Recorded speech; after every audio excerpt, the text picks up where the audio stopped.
Gente, em comemoração ao bicentenário da independência, eu vou republicar um vídeo aqui que narra um pouquinho da biografia da vida de Dona Leopoldina da Áustria, a primeira imperatriz do Brasil e colaboradora da independência. Ela foi uma das figuras políticas que ajudou Dom Pedro I a articular a independência, e após a independência ela foi uma figura importantíssima para o estabelecimento do Brasil enquanto uma nação, um império independente. Então fiquem aí com a resenha que eu fiz há algum tempo da biografia de Dona Leopoldina, primeira imperatriz do Brasil.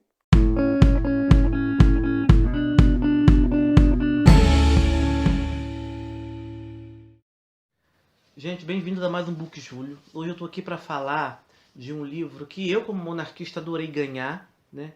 Foi este livro aqui, Dona Leopoldina, Imperatriz e Maria do Brasil. Esse livro ele foi lançado em comemoração aos 200 anos da chegada de Dona Leopoldina no Brasil. Foi um presente da Câmara dos Deputados para mim. Eu, de vez em quando, mando alguns textos, mando sugestões de atividades para um programa que a Câmara dos Deputados tem, que trabalha com jovens. Eu devorei esse livro, eu li esse livro em um dia, tá? Não é muito grosso não, mas eu não costumo ler um livro em um dia. Eu simplesmente, eu acordei, tomei café, comecei a ler, parei para almoçar, depois parei para tomar banho e continuei lendo. Depois só parei para lanchar e jantar e fui lendo, né, até concluir. Ele também não é difícil de concluir a leitura, porque não é, se vocês forem ver, a letra não é muito pequena e o espaçamento é bem grande, né? Esse livro ele vai narrar o nascimento, a educação, a vinda para o Brasil e a vida dela no Brasil e a importância para o povo e a política nacional. Dona Leopoldina, ela nasce, né, na Áustria. Ela é filha de Francisco I, imperador, né, austríaco. Ela é uma arquiduquesa, né, porque é filha do imperador. E ela é educada para o governo, né? Os Habsburgo, que é a família de Dona Leopoldina, eles tinham o hábito de educar tanto meninos quanto meninas para governar, né?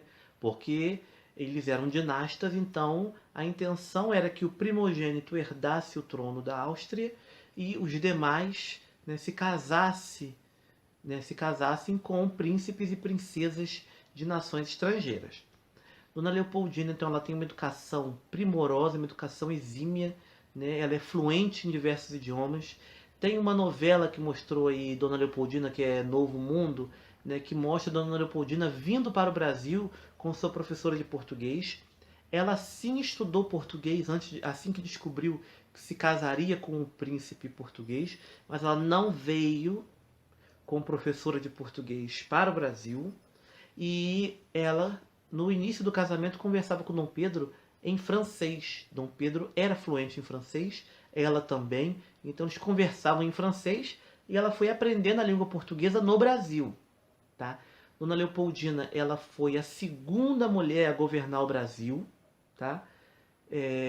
Ela é precedida nesse governo, né, feminino, por Dona Maria I, rainha de Portugal, né? Apesar de Dona Maria I não ter governado o Brasil independente, ela era rainha de Portugal, e o Brasil era colônia portuguesa. Portanto, o governo dela em Portugal refletia-se em suas colônias, ou seja, quem governava Portugal governava o Brasil. Tá? O Brasil tinha seu vice-rei, o Brasil tinha, né, as câmaras, tinha toda uma estrutura de organização, mas as ordens vinham de Portugal, né? Portugal era uma nação absolutista, né? A monarquia era absolutista, portanto, a primeira mulher a governar o Brasil foi Dona Maria I. A segunda mulher a governar o Brasil foi Dona Leopoldina, enquanto era regente, né, quando Dom Pedro estava ausente. Dom Pedro I estava ausente do Rio de Janeiro, capital da colônia, depois capital do Império, posteriormente, infelizmente, né, na minha opinião, capital federal da República do Brasil, né? Dona Leopoldina, ela é quem vai presidir o Conselho de Estado, que vai optar pela separação com Portugal e vai mandar comunicar Dom Pedro I, né, ela vai enviar a carta a Dom Pedro dizendo que ela acha melhor a separação porque as cortes de Lisboa querem que Dom Pedro volte, querem mandar tropas portuguesas para levar Dom Pedro e Dona Leopoldina e os filhos para Portugal. Ela não quer voltar para Portugal. Ela sabe que se voltar para Portugal, né, eles perdem o Brasil. E Dom Pedro, aconselhado por ela e por José Bonifácio, ele vai optar pela independência. Então ele vai dar o grito do Ipiranga, mas quem deu todo o aparato, né, político para ele foi sua esposa. Né? Dom Pedro, apesar da infidelidade, ele via em Dona Leopoldina uma grande aliada política, porque ao contrário dele, ela havia sido criada para o governo. Dona Leopoldina ela vai cumprir seu papel, né, todo o papel que era esperado pela sociedade e pela família real portuguesa, tanto a portuguesa quanto a austríaca, como dinastas. Eles têm que perpetuar a família, então eles têm que criar uma nova geração. Né? No caso de Dona Leopoldina, ela não vai mais gerar filho para os Habsburgo, mas para os Bragança. Então ela vai ter um filho atrás do outro, uma gravidez atrás da outra. Né? Todos falavam assim, a Dona Leopoldina era gorda, era retratada gorda. Mas Dona Leopoldina, se não estava de resguardo, estava grávida. Então não tem como uma mulher, né, que sai de uma gravidez e entra na outra, ter um corpinho esbelto. Dona Leopoldina, ela era governante exímia, né, ela era a primeira conselheira, né, não tinha esse cargo de primeira conselheira de Dom Pedro I, mas ela certamente, né, a historiografia diz que Dona Leopoldina ela era uma grande conselheira de Dom Pedro I, que ele tinha grande segurança nela, né? Dom João VI, por exemplo, nunca deixaria sua esposa, Dona Carlota Joaquina, como regente de Portugal. Dom Pedro ele deixa Dona Leopoldina como regente e viaja tranquilamente. Ele viaja tranquilo porque ele sabe muito bem que ela vai saber conduzir, né, o Brasil e não vai lhe dar uma pernada como Dona Carlota Joaquina teria feito com Dom João VI se ele tivesse deixado, né, sua esposa como sua regente. Além de governar, de gerar filhos, ela é a primeira imperatriz do Brasil, então ela tinha, né, era costume da época, né, e o Brasil herda isso de Portugal, as imperatrizes, as rainhas, principalmente as rainhas portuguesas e espanholas, elas se dedicavam muito à oração e ela não gosta. Quando ela chega no Brasil e ela vê a corte portuguesa, né, no Brasil, né, as mulheres muito orantes, iam à missa assiduamente, diariamente elas iam à missa. Ela achava que as mulheres tinham que participar mais da política, que as mulheres tinham que estudar mais, tinham que ler mais. E você sempre via as rainhas portuguesas e espanholas, né, com o rosário na mão, frequentando as eucaristias, né, fazendo caridade. E Dona Leopoldina achava que ser rainha, ser imperatriz, era mais do que isso. Né, era participar ativamente da política.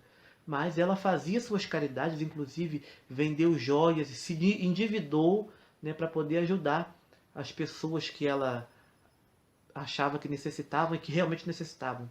Né? Dona Leopoldina não era a favor da escravidão, assim como seu marido e seus filhos, tá? Maria II, perdão, e Pedro II também não era a favor da escravidão, mas eles entendiam que abolir de uma hora para outra a escravidão iria causar um colapso na economia do país e que eles também não poderiam fazer isso. Então eles teriam que pensar numa maneira, né, de ir gradualmente acabando com essa escravidão negra. Isso não vai ocorrer no reinado de Pedro I, nem no período regencial, somente no reinado de Pedro II e a partir das regências de Dona Isabel é que isso vai acontecer, né, mas isso aí não cabe aqui agora nesse vídeo. Ela é mãe, né, de Maria II, rainha de Portugal, né, que foi conhecida como Maria Educadora. Ela é mãe de Pedro II, imperador do Brasil, que ficou muito conhecido por ser um imperador que era amante da leitura, da literatura e das ciências, principalmente. Né, Dom Pedro II ele falava vários idiomas, assim como sua mãe. Ele, no que tange à educação, ele era um exímio Habsburgo. Né? Ele era idêntico à sua mãe, muito aplicado, né? Dona Leopoldina, ela vai cumprir esse papel institucional de imperatriz até a sua morte, né? Tanto que a imagem de seu marido Pedro I vai ficar muito abalada, porque todos sabiam do seu caso público com a Marquesa de Santos e sabiam que isso abalava muito a imperatriz. Então vai haver um desgaste muito grande da imagem dele por conta da morte da imperatriz. Ela vai morrer, né, um pouco depois de ter um aborto espontâneo.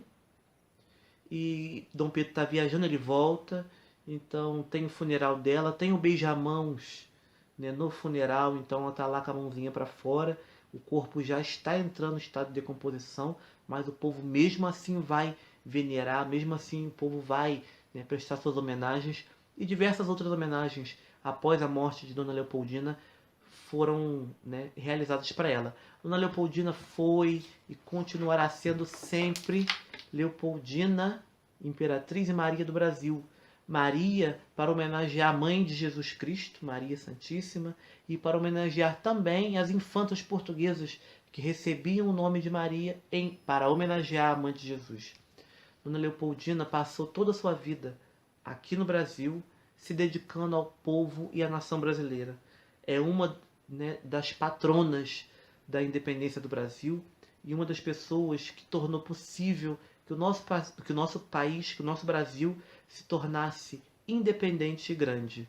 Gente, um beijo, fiquem todos com Deus. Quem quiser nos ajudar, comenta, curte, dá like, compartilha.